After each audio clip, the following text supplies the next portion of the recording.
Making a trip to the bathroom. Sexual feat. Karen. I was about 18 or 19 at the time and babysat our neighbor's 3-year-old boy. He loved animals. It was the middle of spring, so nice and warm. So I decided to ask his mother if it would be fine to take him to a petting zoo in the city. Everybody was excited, me included, so we went. We had a ton of fun. He got a large amount of animal feed so he could enjoy himself. Nothing was weird up until this point. Nobody was staring and I felt it was pretty obvious that I wasn't in fact his mother but rather than that just babysitting him. Now came the time the little guy needed to pee.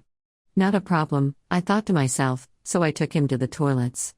There was a large line in front of the women's bathroom, but since I had to accompany him, because he was too young to use the adult toilets himself, we couldn't just go to the men's bathroom, which was empty. I figured waiting in line for a minute or two was not going to be an issue though. Enter Karen. Hi, excuse me? She tapped me on the shoulder. Yes.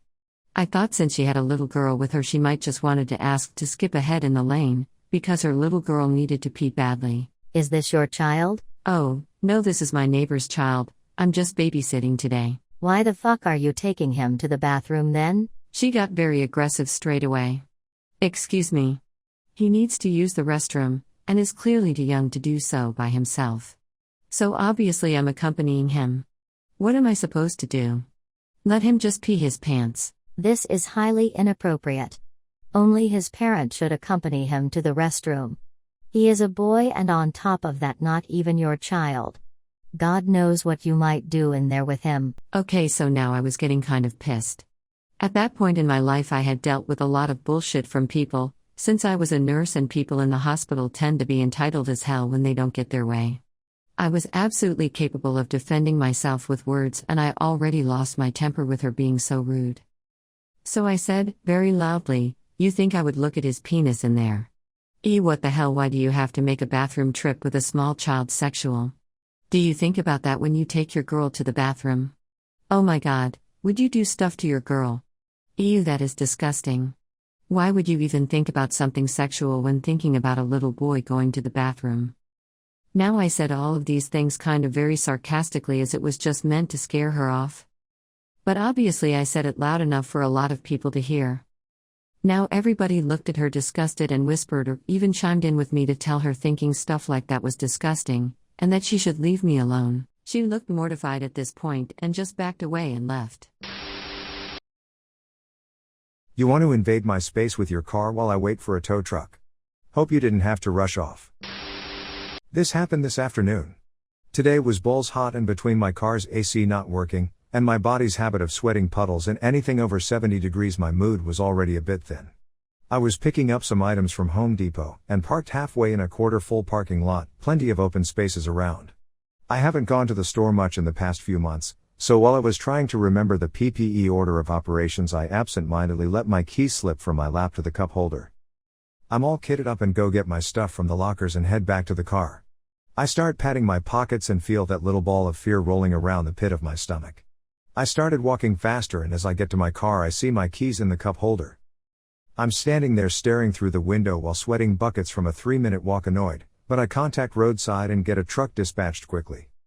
As I am leaning against the front of my car a van comes down the lane on the opposite row, and pulls into the spot right in front of my car.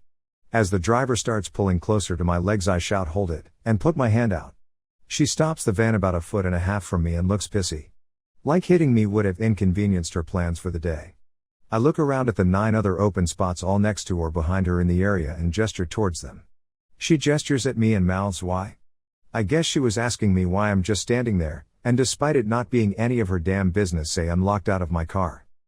She sits in her car for 5 minutes just adding to the heat around me while I dick around on my phone. Eventually she gets out, scowls at me and goes inside. About 20 minutes after she went in my tow truck shows up but it's on the lane opposite me. I was feeling a bit petty so I stopped the guy right behind the van not thinking anything would come off it.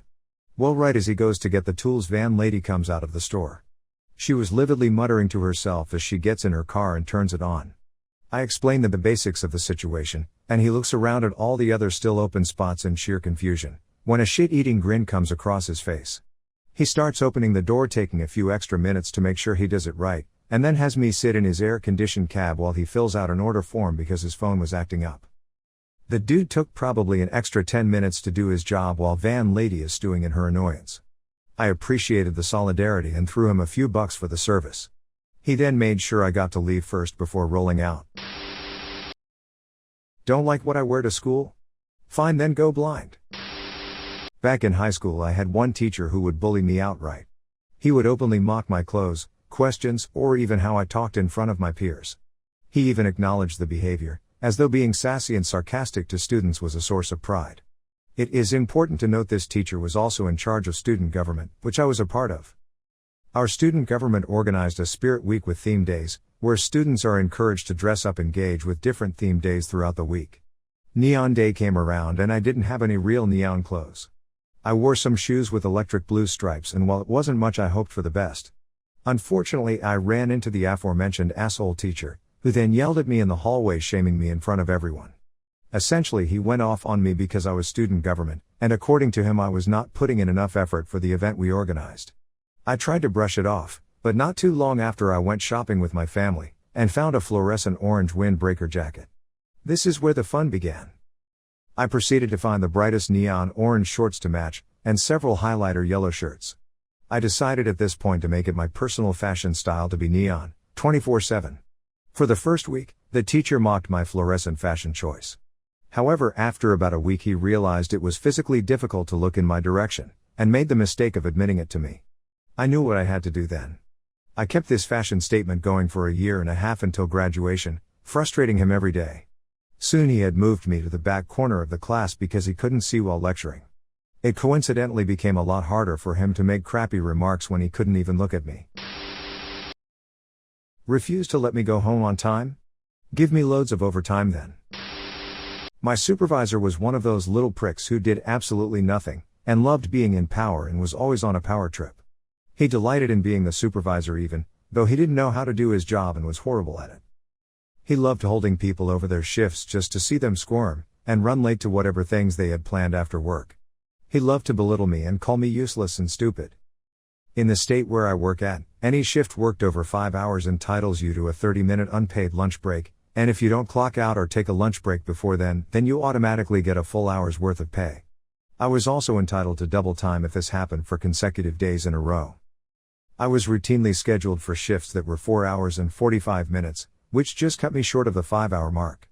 Before my shift would end, I would make a show of looking at my watch, and talk excitedly about my plans after my shift. Supervisor would then purposely hold me over, which would turn my shift into 5 hours, and enabling me to get those extra $15 an hour, or I would purposely be slow at a task, in which he would laugh at me and say, "It's so cute and pathetic at how slow and bad I am." I ended up getting so much overtime pay because of him, and eventually he got in trouble for consecutively holding me over, and the company having to pay me so much for overtime. Fuck with me, and I'll fuck with you.